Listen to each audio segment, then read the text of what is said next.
safinatu sada woni la na malal ko Cheikh Oumar yetma kettude min mima Ceerno haamiidu yero baan diine l'islam kame finata wa woni faroma kettude min mima Ceerno haamiidu yero baan diine l'islam kame finata wa woni faroma Ceerno yidi tan ko ndimagu kame diine mum yilo yaaki te dungal ko te dungal tawi dum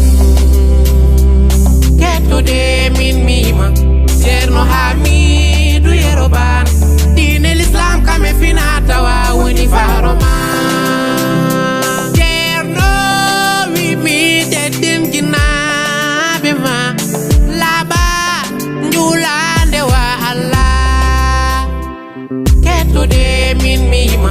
Ceerno haamiidu yero baan diine l'islam kame finata wa woni faroma sanne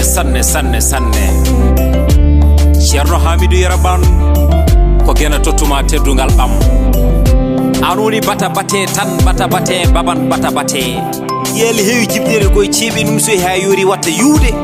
an noon kama yowi diine e ndimago gardinɗa gueno gonɗinɗa nelaɗo ñembata Cheikh Tidiane woni faroma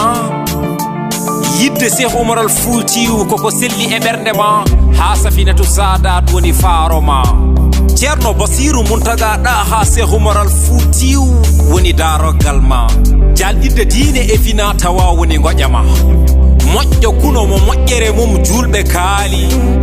mi nawtuma jowol yoyloɗe ha to kuña kaari mi gonɗini ko toon anduɓe e moƴƴiɓe mbaali kettude min mima Ceerno haamiidu yero baan diine l'islam kame finata wa woni faroma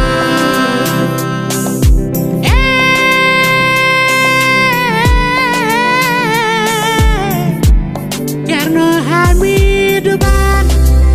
fuuta toro fuuta masina fuuta jalo ala yen kebdo gedal na yo holo iwtima goto jowol ha kuñakari wojere ma tengti ha anduɓe kaali kettude min mima Ceerno haamiidu yero baan diine l'islam kame finata wa woni faroma Ceerno haamiidu mi jade kame ɓulnade ngam windude defte tati e Cheikh Oumar al Foutiyu hen wotere ko firde e faccirde tindinde e findinde e hirjinde deftere Cheikh Oumar al Foutiyu safinatu sada kono subaka jom wuro nangue hoore kellaw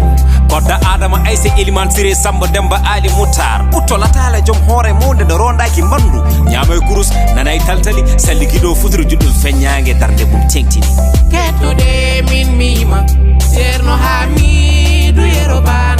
diine l'islam kame finata wa woni faroma wona haala makko golloto golle ko golle makko golloto haala Safina FM Safina TV Safina Hajj Dara Cheikh Oumar al Foutiyu Zawiya Cheikh Oumar al Foutiyu ɗum fo ko golle ma